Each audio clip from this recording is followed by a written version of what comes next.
నమస్తే, welcome to Vahini TV. నేను రాణా ప్రతాప్. రీసెంట్గా కేసీఆర్ గారు సుమారుగా 2 సంవత్సరాల తర్వాత, అంటే తను ప్రతిపక్ష నాయకుడిగా ఉన్న తర్వాత చాలా రోజుల తర్వాత, ఒక సంవత్సరం దాకా పెట్టుకోవచ్చు మనం, ఒక సంవత్సరం తర్వాత వచ్చి బీఆర్ఎస్ భవన్లో ప్రెస్ మీట్ పెట్టడం జరిగింది. అందులో ప్రధానంగా చాలా అంశాలపైన మాట్లాడారు. అందులో ఇంకో అంశం మెయిన్గా యూరియా యాప్. రైతులకు కాంగ్రెస్ ప్రభుత్వం యూరియా యాప్ తీసుకొచ్చింది. అయితే ఆ యాప్ని ఎవరికి చెప్పాలి, ఏం చెప్పాలి అర్థమవుతలేదు. చదువుకున్న పూరని కూడా అర్థమవుతలేదు. అది ఆ యాప్లో ఎట్లా చూడాలి, ఏం చేయాలి, రైతులకు ఏం అవసరం యాప్, రైతులకు ఏం అర్థమవుతుంది, ఈ విధంగా కొన్ని కమెంట్స్ చేసిన పరిస్థితి. అదే నేపథ్యంలో దానిపైన రైతులకు సంబంధించిన యాప్ ఒక వార్త ఇక్కడ ఉంది. 5 జిల్లాల్లో యూరియా యాప్ ప్రయోగాత్మకంగా అమలు. యాప్ పనితీరుపై రైతుల సంతృప్తి. 2 రోజుల్లో 60,510 బస్తాల కొనుగోలు. త్వరలో అన్ని జిల్లాల్లో అమలు అని చెప్పేసి వ్యవసాయ శాఖ మంత్రి తుమ్మల నాగేశ్వరరావు చెప్పారు. అంటే రైతులకు సంబంధించి యూరియా కోసం ఏదైతే ఇంతకుముందు చూసినాం మనం. లైన్లలో ఉండాల్సిన పరిస్థితి. రైతు కేంద్రాల దగ్గర కంప్లీట్గా రైతులందరూ కూడా యూరియా బస్తాలు కావాలంటే లైన్లు కావచ్చు, లేకపోతే చెప్పులు పెట్టడం, లేకపోతే బస్తాలు పెట్టడం, ఆధార్ కార్డులు పెట్టడం, చెప్పులు లైన్లో పెట్టడం, లేకపోతే వాళ్ళు తెచ్చుకున్న బస్తాలు లైన్లో, ఈ విధంగా మనం చూసినాం. అయితే ఒక రైతుల కోసం ఒక యాప్ తీసుకొచ్చినాం. ఆ యాప్లో బస్తాలు ఎన్ని ఉన్నాయి, ఎవరెవరికి కావాలి అప్లై చేసుకోవాలి, అండ్ బస్తా ఎక్కడెక్కడ ఉన్నాయి అవన్నీ కూడా డీటెయిల్స్ అందులో ఉంటాయి అని చెప్పేసి కూడా ఈ ప్రభుత్వం ఒక యాప్ని తీసుకురావడం జరిగింది. దానిపైన రీసెంట్గా కేసీఆర్ గారు కమెంట్స్ కూడా చేయడం జరిగింది. అయితే ఈ యాప్లో సుమారుగా ఫస్ట్ డే ప్రయోగాత్మకంగా అమలైంది. యాప్ పనితీరుపై రైతులందరూ చాలా సంతృప్తిగా చెందిరు. అండ్ 2 రోజులు, కేవలం యాప్ వచ్చిన 2 రోజుల్లో 60,510 బస్తాలు కొనుక్కున్నారు అని చెప్పి తుమ్మల నాగేశ్వరరావు చెప్తున్నారు. రాష్ట్రంలో వ్యవసాయ శాఖ ప్రవేశపెట్టిన యూరియా యాప్ను ఆదిలాబాద్, జనగామ, మహబూబ్ నగర్, నల్గొండ, పెద్దపల్లి జిల్లాలో ప్రయోగాత్మకంగా అమలు చేస్తున్నామని మంత్రి తుమ్మల నాగేశ్వరరావు తెలిపారు. 2 రోజుల్లో దాదాపు 19,695 మంది రైతులు యాప్ ద్వారా 60,510 యూరియా బస్తాలు బుక్ చేసుకున్నారని చెప్పారు. కౌలు రైతులు కూడా యాప్ను వినియోగించుకున్నారని తెలిపారు.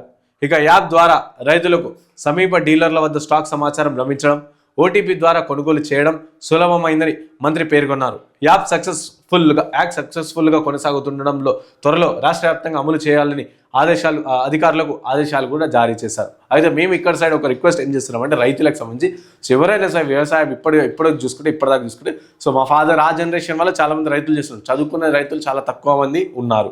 కాబట్టి వాళ్ళందరికీ ఈ యాప్లు ఇవన్నీ స్మార్ట్ ఫోన్ చాలా వరకు ఇప్పటివరకు ఊర్లలో పోతే పెద్ద స్మార్ట్ ఫోన్లు కూడా లేని పరిస్థితి మనం చూసినాం రైతుల దగ్గర.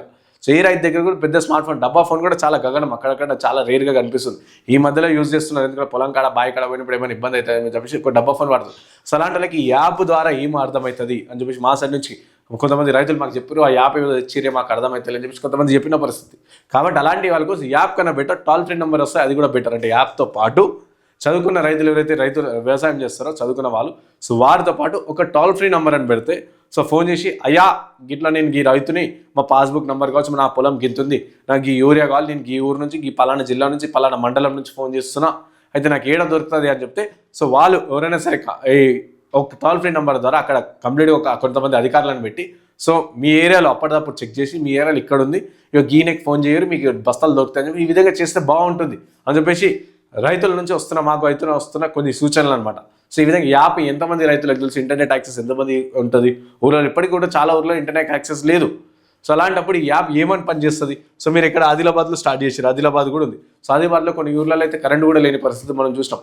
అదంతా ఏజెన్సీ ప్రాంతం కాబట్టి, అడవి ప్రాంతం కాబట్టి అక్కడ ఇంటర్నెట్ అవన్నీ కూడా సదుపాయాలు చాలా లిమిటెడ్గా ఉంటాయి కాబట్టి అలాంటి వాళ్ళకి ఒక టోల్ ఫ్రీ నెంబర్ ఇస్తే ఇంకా బెటర్ ఉంటుందని చెప్పేసి చాలామంది రైతులు చెప్తున్న పరిస్థితి. అండ్ బయట మేము వెళ్ళినప్పుడు ఎవరికైనా అడిగినప్పుడు కొంతమంది మాకు తెలిసిన వాళ్ళకి ఫోన్ చేసి ఇట్లా యాప్ ఉందంటే చెక్ చేసిరా అని చెప్పేసి అన్నప్పుడు అలాంటి యాప్ కన్నా బెటర్ ఒక టోల్ ఫ్రీ నెంబర్ పెడితే డైరెక్ట్ రైతులు ఆ నెంబర్ చూసుకొని ఫోన్ చేసి ఇట్లా కావాలి మాకు పలానా గిన్ని బస్తాలు కావాలి, గిది ఎత్తే మంచిగా ఉంటుంది అని చెప్పి ఈ విధంగా చేస్తే ఇంకా బాగుండేది అని చెప్పేసి కూడా కొంతమంది మాకు చెప్తున్న పరిస్థితి.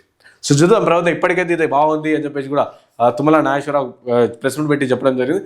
ముందు యాప్ అన్ని జిల్లాల వ్యాప్తంగా ఏర్పాటవుతుంది. అన్ని జిల్లాలు కూడా అందుబాటులోకి తీసుకొస్తాం. అప్పుడు రైతులకు మరింత మేలు జరిగే విధంగా ఉంటుంది అని చెప్పేసి తుమ్మల నాగేశ్వరరావు చెప్పారు. చూద్దాం మనం ముందు ఏ విధంగా జరుగుతుందో.